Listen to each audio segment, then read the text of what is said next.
Dot, dot, dot, dot, dot, dot. Good morning, everybody. This is Grant, and I am super pumped today. I got good jams on the radio. It's Monday. We've got a killer week.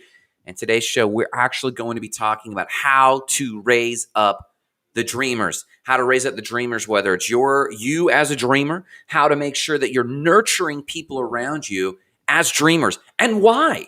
We're going to be talking about that. We're going to be talking about a secret unveiled new Van Gogh that no one has ever seen, or maybe just rediscovered. We're going to be talking about a very rare, hidden, late 1800s poem written by an African American about being a dreamer. We're going to be covering that. We're also going to be covering, of course, before all of that, a morning cup of gratitude. What are you grateful for this morning? I want to hear about it. I want to hear what's lifting you up. I've got a few things. Of course, I'm going to share what I'm grateful for this morning because it gets me pumped.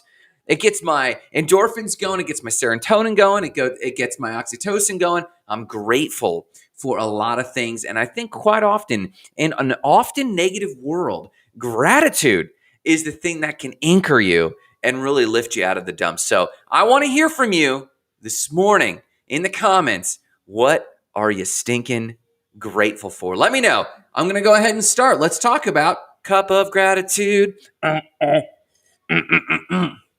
This morning, I'm grateful for several things. Number one, I landed on a killer morning radio station. Loving it. Number two, I'm grateful for my friend James, who dropped his lovely family off at the airport yesterday and made his way to where we were at our investment property, or one of our investment properties, and working on it. He came out, he helped, and we just got to fellowship. And I might have been in a negative place in my mind, but when your friend shows up, you straighten up and you have a better time. Than he and myself and Marissa, we enjoyed ourselves, had breakfast, and came home. It was a very productive, good day. So super, super grateful for that. Boom, Lisa Welsh from Vitality Farm said he graduated. Grateful for that. Her son graduated. We had a bunch of graduations right around the corner here in Lakeland, Polk County area. And Lisa Welsh's awesome kid graduated. That's huge, Lisa. I'm celebrating with you. What else am I grateful for? I'm grateful for this. And I want to actually take a moment and share this with everybody. I'm going to pause here because this is partly other news. So we're going to half transition to other news, half transition to what we're grateful for. Let's do this thing. It is called The Dreamer by one of the very first nationally recognized African-American poets, Paul Laurence Dunbar. Let's talk about it. The poem, The Dreamer, by Paul Laurence Dunbar.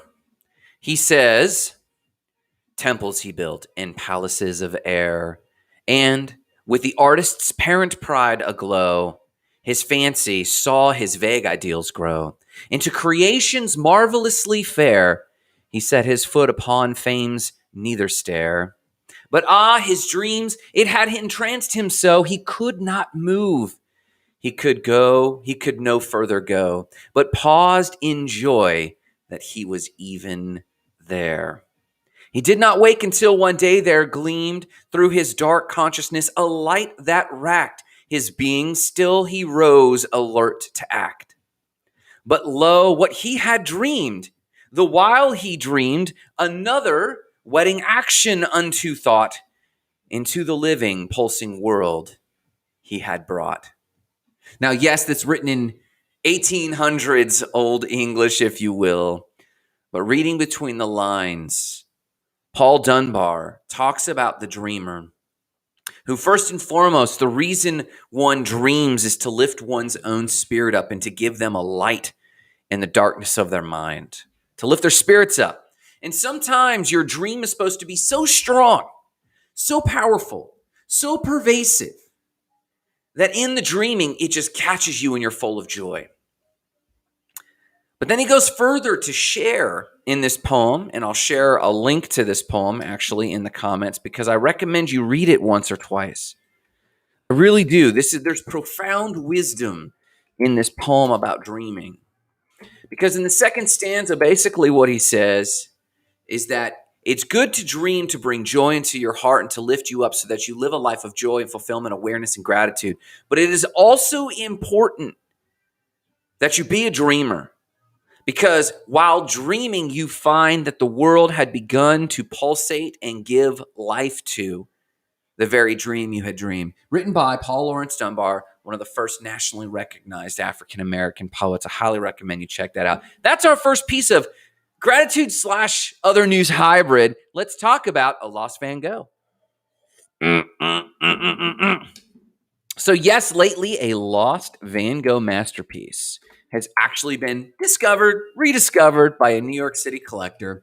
You see, New York collector Stuart Pivar, I hope I'm saying his last name right, Stuart Pivar, who actually, believe it or not, I discovered, had, with Andy Warhol, established the New York Academy of Art in 1979. Apparently, he has discovered a long-lost Van Gogh painting masterpiece at what he calls an obscure country auction. Now, this is raising a lot of red flags because he's not telling the story of the provenance.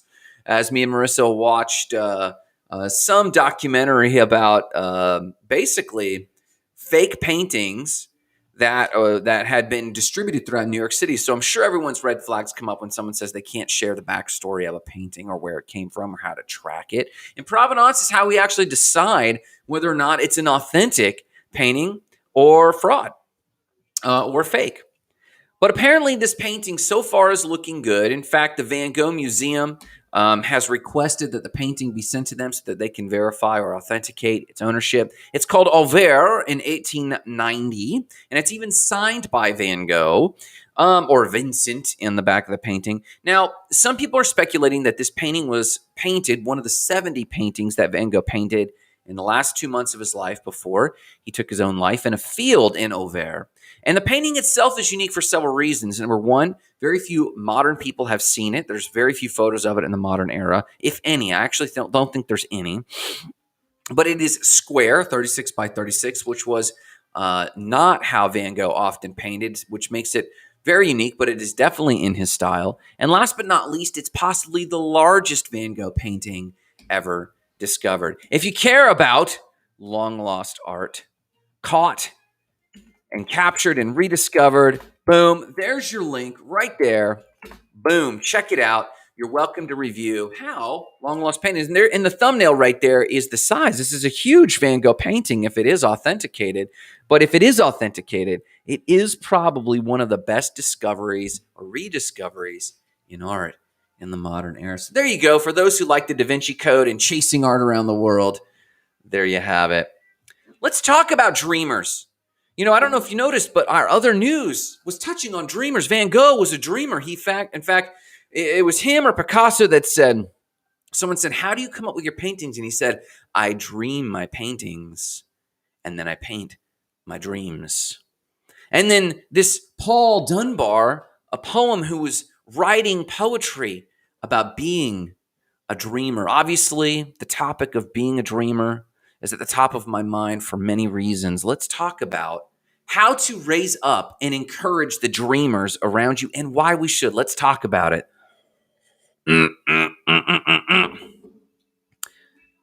So a few years ago, a Russian news website known as the City Reporter decided to run an experiment. What would happen, they asked, if we wrote nothing but positive news for an entire day? What do you think happened? What do you think happened when a news site decides we're going to do nothing but write positive news for an entire day? What do you think happened? Well, some of you might guess it lost 66% of its readership that day. 66% of its readership gone. The social experiment was undertaken to see the effect of negative news versus positive news. Lisa Welsh, you wish people were happier. No, the people actually went off to find other news. That was their confirmation bias. Negativity news. I was shocked to read this. 66% of its readership disappeared. The stories were written all from a positive stance. They included things like how the roads were clear despite heavy snow. The result is that they lost a ton of their readership that day, and the very next day they went back to writing negatively biased topics. Now, its writers and reporters were just as shocked as you were, because the writers and reporters were sick of writing negative news. They were just as shocked. They wanted to write positive news themselves, but no, they found out the people basically browsed and started looking for confirmation bias, things that would prove that their fears were justified. Now, follow that up with a science research by the National Science Foundation that found that people have about 12,000 to 60,000 negative thoughts or thoughts per day. Lisa Wells says, those are some dumb readers.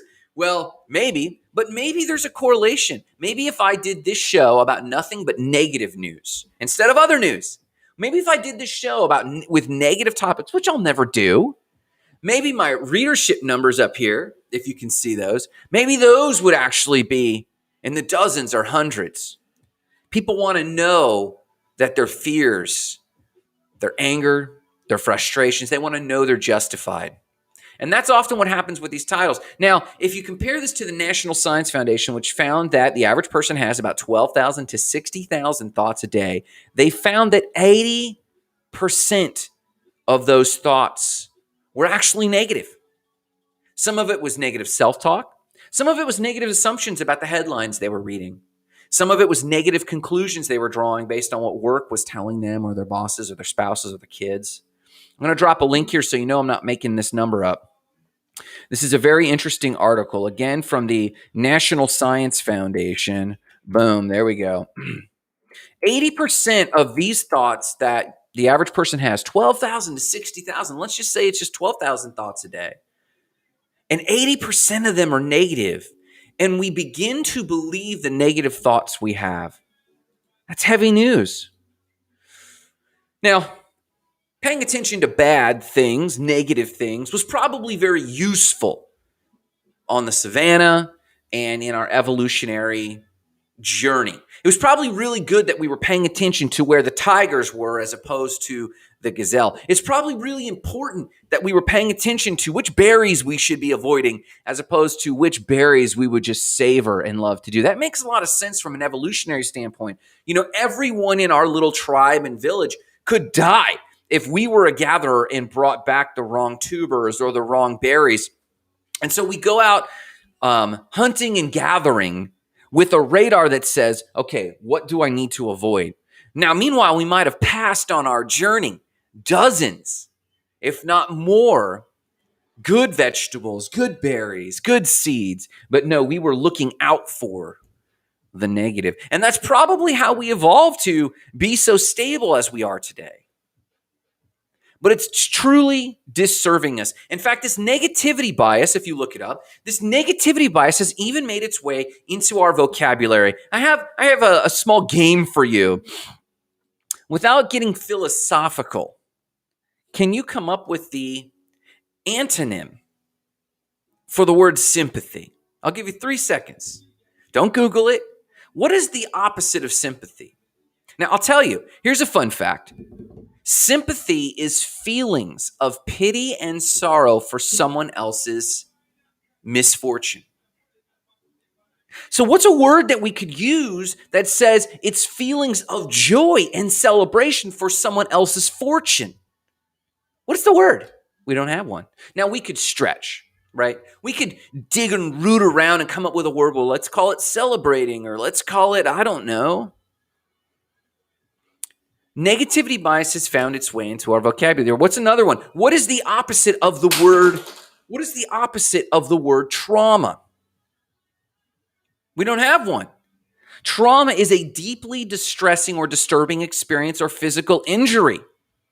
Do we have a word that means the exact opposite? What do we call a deeply uplifting and enlightening experience? Now, Jared Yates jumps in, and this is where I would go, Jared. Empowerment, maybe? Yeah. In fact, what people don't realize, in psychology circles, it's taken us decades to come up with a term for this. There's PTSD, post-traumatic stress disorder. But there's also post-traumatic growth. Now, trauma is an injury. So what's the opposite of an injury? Well, I guess we could call it growth, maturity.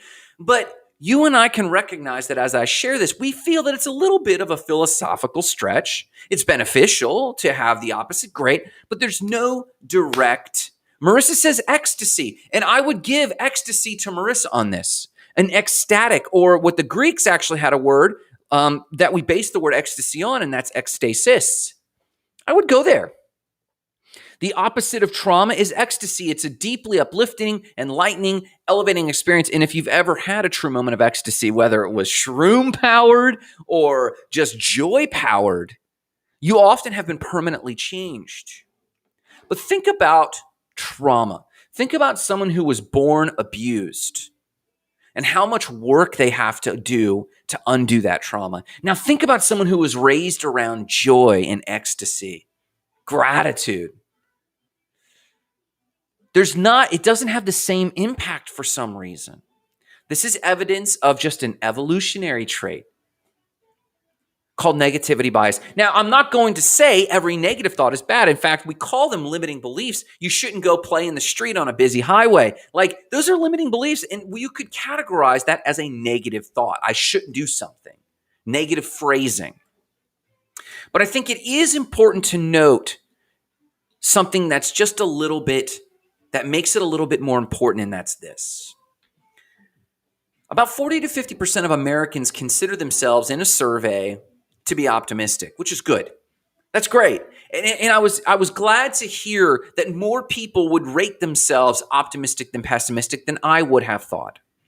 However, only 2.5% of the population is what we call innovators. And I would categorize an innovator as simply an optimist who gave birth to a dream. We could call this practical optimism. We could call it people that actually give legs to their dream. We could call it engineers, STEM, innovators, people that actually give birth to the thing in their mind. So I want to point out something. And it's a quote from Think and Grow Rich. I want to share this with you. It's a quote from Think and Grow Rich that really got me on this tirade today, and that's this. Here's the quote. From Think and Grow Rich, from Napoleon Hill. In planning to acquire your share of a rich life, let no one influence you to scorn the dreamer. To win the big stakes in this ever-changing world, you must catch the spirit of the great pioneers of the past. Here we are. Whose dreams have given civilization all that it has of value. I've been having a few conversations over the last week or weekend or so, and it was exploring how every good thing in the world, someone actually visualized these hexagonal shelves.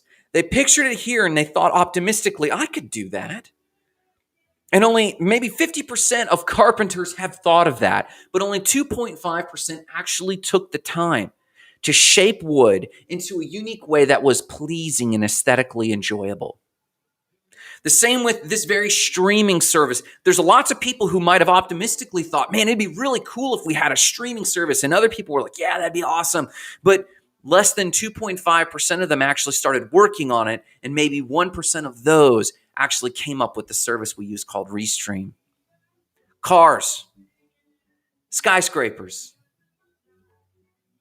Uber, technology, the clothes on my back, the microphone I'm using, my watch, all of the good things that civilization currently values. Now, I don't mean individually. Marissa might value a trail. I'm not talking about individuals. I'm talking about society.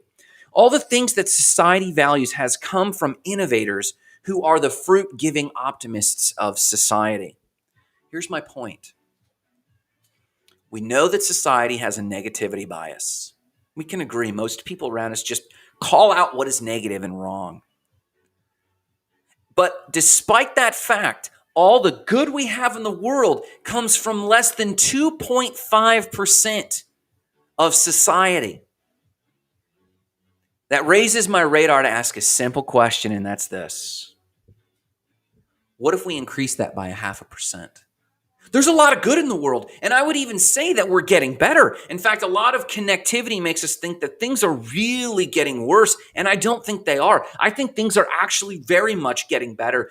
You can constantly look at these statistics, but Bono has a fantastic TEDx talk where he just drops statistics and shows how if we measure poverty on people living on less than $1 a day, there's a lower percentage now than ever in history. There's more people with access to clean water than ever in history. There's more access to the internet and ubiquitous information, readership, the ability to read, the ability to write, literacy is at its all-time highest in society. I think things are genuinely getting better.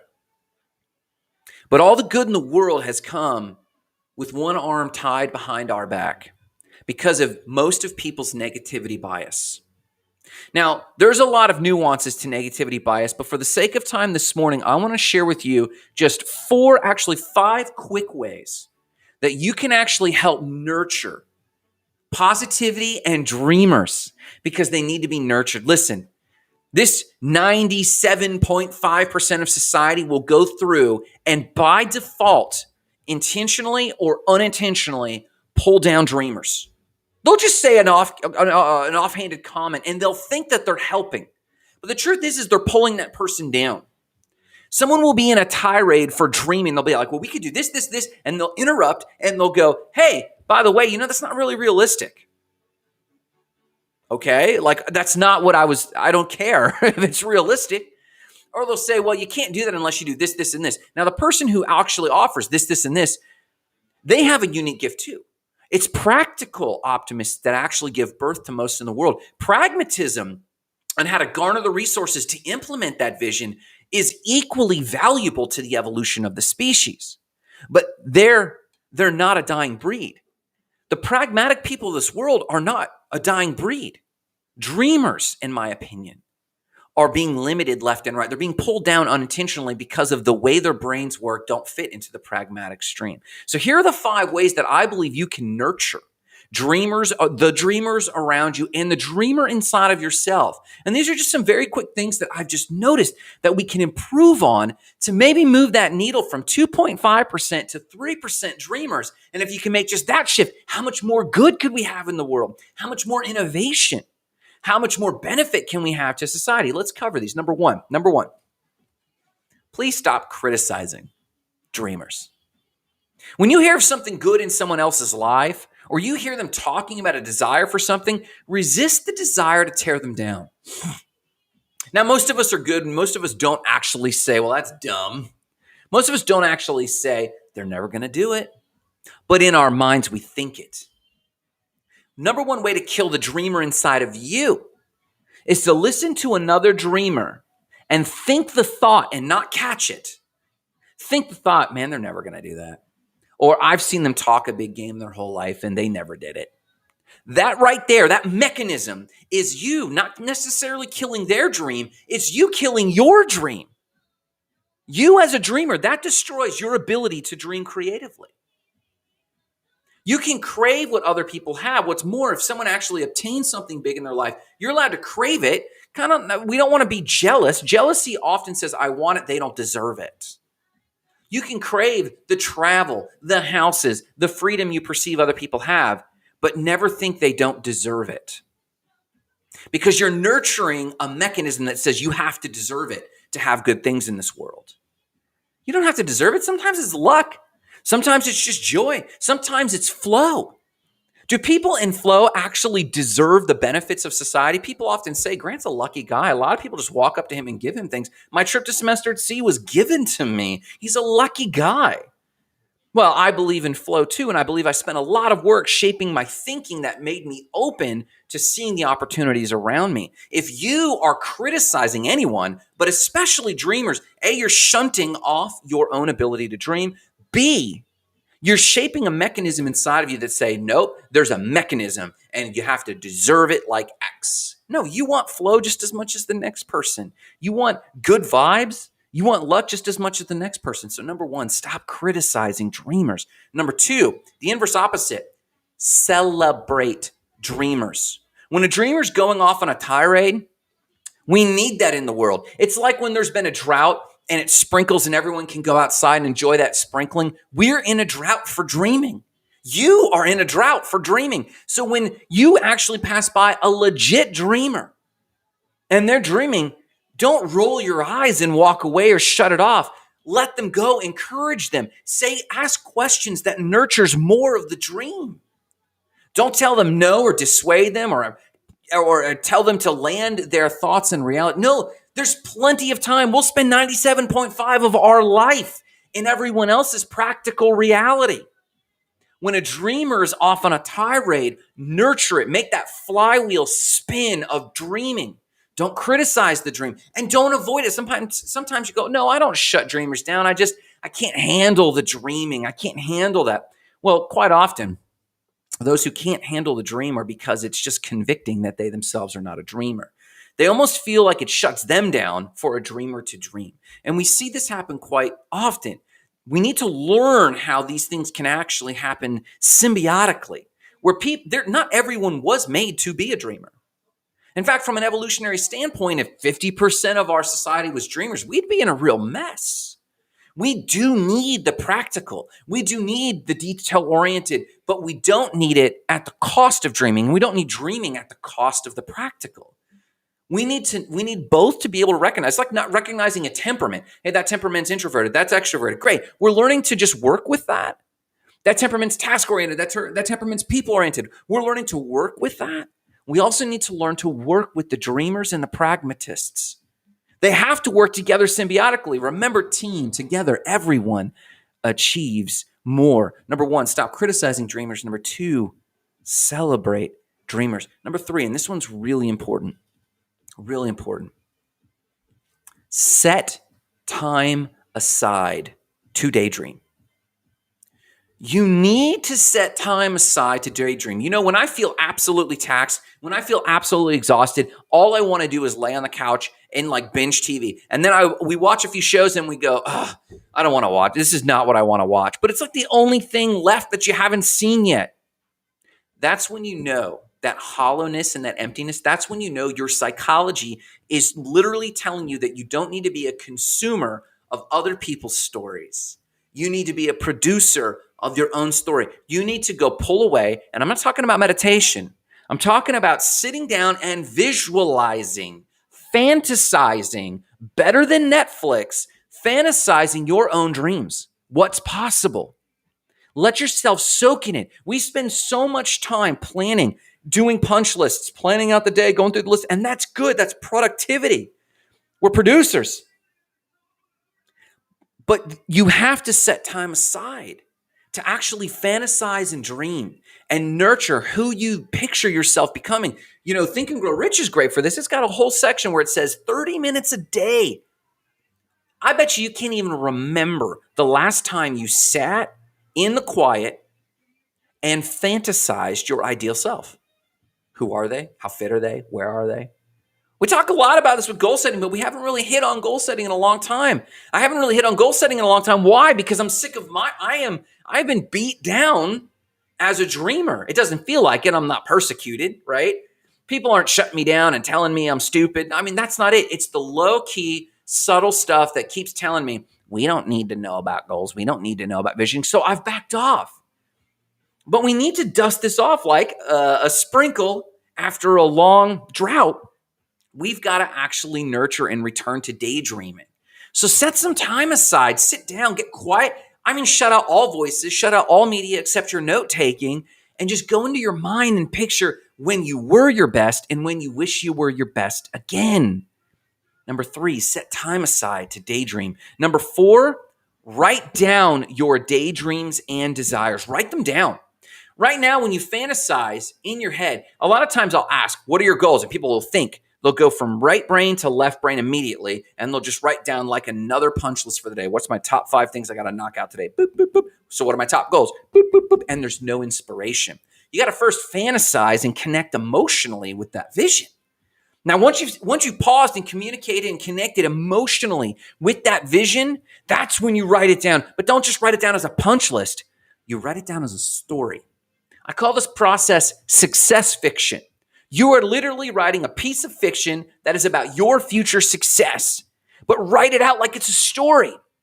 If it's Lisa Welch, she needs to write out her story about greens. She needs to actually write out, oh man, I'm sitting in front of a crowd of 5,000 people telling them about my journey. And I feel like, wow, I came from kind of nothing in my background and blah, blah, blah. But now I'm joyfully impacting people, hundreds of thousands of people. I'm employing my family at market rate salaries. My greens are touching the nation. I'm fulfilling my dream of honoring my friend's memory with healthy living. Write that vision down as success fiction. Tell the story. I go to Geneva to go speak, and on the weekend, me and my husband and family browse all over and visit Switzerland, right? Write these visions down. In fact, scripture says, write the vision and make it plain that he who reads it may run. Write it down. You got to visualize it first so that you're connected emotionally with it, but then write it down. Number 5. And this is an interesting activity, and I challenge you with that this week. This week, I challenge you to try this activity. Write down the first 10 or 20 negative thoughts that come to mind. Write them down. Capture them on a sheet of paper or in your phone. Just capture these negative thoughts. Whenever you became a naysayer, whenever you were hating on someone else's dream, make note of it. And when you're private, go to the restroom or somewhere and jot down the first 10 or 20 thoughts you had that were negative about someone, about a situation, about a thing. Oh, I hate Trump. Oh, I hate Biden. Oh, I can't stand this or I can't stand that. Oh, cryptocurrency. I can't stand hearing about all these crypto kids. Whatever it is. The school system sucks. Write down the first 10 or 20 thoughts you had. And then write down something positive about that topic. If you can't stand Biden, write down something positive. If you can't stand Trump, write down something positive. If you can't stand the school system, write down something positive that corresponds to that one thing. Because there's something. This is called becoming a good finder. Be a good finder. Be a dreamer. Look for good. Don't just look for criticizing. And again, this is where the pragmatists are awesome. They're so powerful. They can see what's wrong, but pragmatists know how to fill that gap. But you don't have to fill that gap by tearing the person down who revealed the gap. It's dreamers who often say, it could be this. And when someone thinks about, well, it could be this, but that reveals all these gaps. That's not a criticism. That's not to be criticizing the person who revealed it. The person who revealed it is the mage maker. The pragmatist says, cool, now if we fill this in, we can build that thing. Make your responses cool. That's awesome. If we did this, this, and this, we could build on that. It's called brainstorming. At this age, I thought I'd see in all of our connectedness, for all the growth that goes on in society, I thought I'd see a much more rapid acceleration towards the collaboration between dreamers and pragmatists. But I see it's majorly void. We should do just a practical video webinar someday on how to actually allow dreamers and pragmatists to collaborate. Dreamers paint a dream, and it's called an A-B analysis, the distance between where we're at today and B, where we're going. A dreamer says, we could go here. We should go here. And it reveals all that's lacking.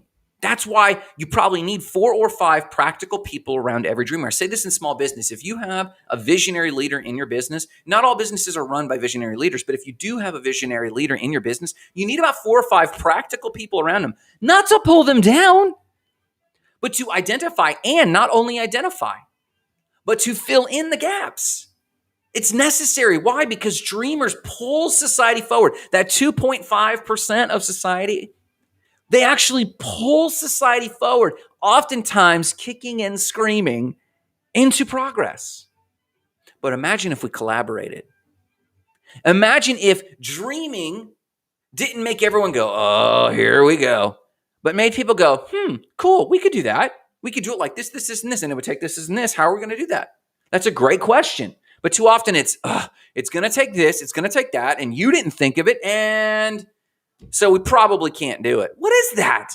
That is what drags society. So if we can actually improve these 5 things, number 1, stop criticizing dreamers. Number 2, celebrate dreamers. Number 3, set time aside, even if you're a practical person, set time aside to daydream how you could be an even more superior practical person. How you could be better in your TLE, you're better in your fitness and health, your relationships, your work you enjoy, and your spirituality. Daydream. I'm telling you, if you did this one thing, I'm telling you, for those who watch this at any given point, you did this one thing today, you would feel so relieved. When you get free time after work or in between work, don't turn on the TV, don't skim your phone. I believe phones are great, but take a 15-minute pause, put it aside. Don't even meditate. Go into the back room and fantasize your highest self. It will be like you took a shower in your soul. And everything you picture, say, I can do that. That can happen. Dude, be your own hype beast in that moment. You will feel so elevated. We can travel the world, and it will improve our relationship, and it'll improve our investments, and it'll improve our brand.